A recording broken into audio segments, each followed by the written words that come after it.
Shalom jemaat Tuhan, saya Pastor Yer, selamat datang di Kingdom Devotion.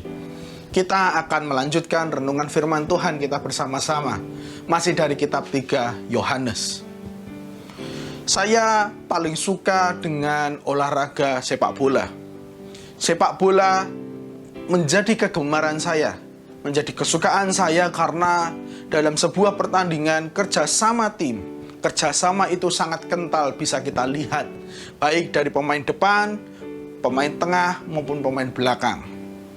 Saya dulu berpikir bahwa kerjasama hanya antar pemain. Namun, supporter, penonton memiliki sebuah andil, sebuah bagian yang juga sangat penting dalam sebuah pertandingan di sepak bola. Sama halnya di dalam kekristenan atau sebagai orang percaya. Kita semua terpanggil untuk melakukan pemberitaan Injil. Sebelum Yesus naik ke surga, beliau memberikan amanat agungnya kepada kita semua. Meski semua tidak terpanggil menjadi full-timer atau pelayan penuh, namun orang percaya masih bisa terlibat dalam pemberitaan Injil. Kita bisa melakukan sebuah kerjasama dalam pemberitaan Injil. Hal ini juga dilakukan oleh Gaius, seseorang yang dipuji, seseorang yang menjadi tujuan surat 3 Yohanes ini dituliskan. Kita akan baca apa yang dilakukan oleh Gaius dalam pemberitaan Injil, apa yang dipuji oleh Rasul Yohanes atas tindakan Gaius terhadap pemberitaan Injil. 3 Yohanes pasal 1 ayat 5 sampai 8 berkata seperti ini. Saudaraku yang kekasih, dia berbicara kepada Gaius, engkau bertindak sebagai orang percaya di mana engkau berbuat segala sesuatu untuk saudara-saudara sekalipun mereka adalah orang-orang asing. Mereka telah memberikan kesaksian di hadapan jemaat tentang kasih-Mu. Baik benar perbuatanmu jikalau engkau menolong mereka dalam perjalanan mereka dengan suatu cara yang berkenan kepada Allah. Gaius menunjukkan kasihnya kepada utusan-utusan Injil. Gaius menunjukkan kasihnya menolong mereka terhadap mereka pemberita-pemberita Injil. Siapapun yang lewat di kota itu, siapapun mereka yang sedang melakukan pemberitaan Injil, Gaius membuka rumahnya, mempersilahkan mereka masuk, melayani mereka, mungkin memberikan rumah mereka untuk menjadi tempat peristirahatan, atau memberikan makanan yang terbaik dengan uangnya supaya mereka bisa mendapatkan energi yang baru sebelum melanjutkan perjalanan. Itu yang dilakukan oleh Gaius. Dan Rasul Yohanes memuji tindakan Gaius ini. Lanjut di ayat yang ke-7 dikatakan, sebab karena namanya mereka telah berangkat dengan tidak menerima sesuatu pun dari orang-orang yang tidak mengenal Allah. Di ayat 8 dikatakan kita wajib menerima orang-orang yang demikian supaya kita boleh mengambil bagian dalam pekerjaan mereka untuk kebenaran.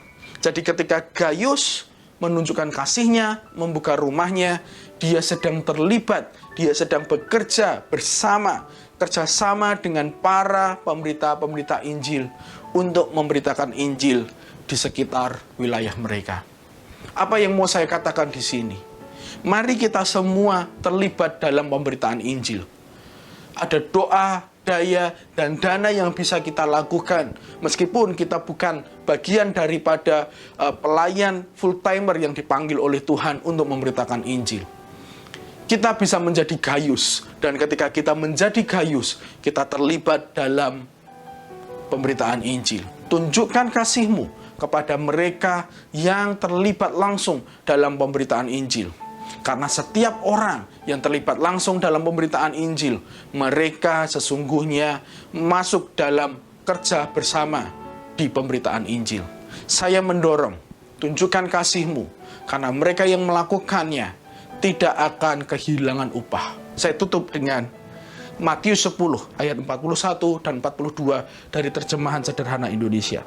Siapa yang menyambut seorang nabi karena dia menyadari bahwa nabi itu utusan Allah, maka orang itu akan turut menerima berkat Allah seperti yang diberikan kepada seorang nabi. Dan siapa yang menyambut orang benar karena dia memang orang benar, dia akan turut menerima berkat Allah seperti yang diberikan kepada orang-orang benar. Yang kukatakan ini benar. Siapa menolong salah satu pengikutku, biarpun itu hanya memberi secangkir air sejuk kepada pengikut yang paling hina, orang itu pasti akan menerima upah dari Allah karena perbuatannya. Orang itu pasti akan menerima upah dari Allah karena perbuatannya. Diberkatilah mereka yang menunjukkan kasih, yang menjadi terlibat dalam pemberitaan Injil. Karena Tuhan yang berfirman, Tuhan akan memberkati mereka dan tidak akan kehilangan upahnya. Mari kita berdoa. Bapa, pada saat ini kami belajar bahwa kami mau bekerja bersama. Kami mau terlibat dalam pemberitaan Injil. Mungkin kami tidak terpelajar dalam pemberitaan Injil. Mungkin kami tidak terlatih. Namun kami bisa memberikan doa kami bisa memberikan kekuatan kami bisa memberikan dana kami, dan menunjukkan kasih kami kepada mereka yang terlibat langsung, yang bagian daripada pemberitaan Injil ya Tuhan. Mampukan kami, ingatkan kami, dan beri kami hikmat bagaimana supaya kami bisa menunjukkan kasih kami kepada mereka pemberita-pemberita Injil, ataupun bisa terlibat dalam pemberitaan Injil ini Tuhan. Terima kasih ya Bapa, tolong kami semua dalam nama Yesus. Amin.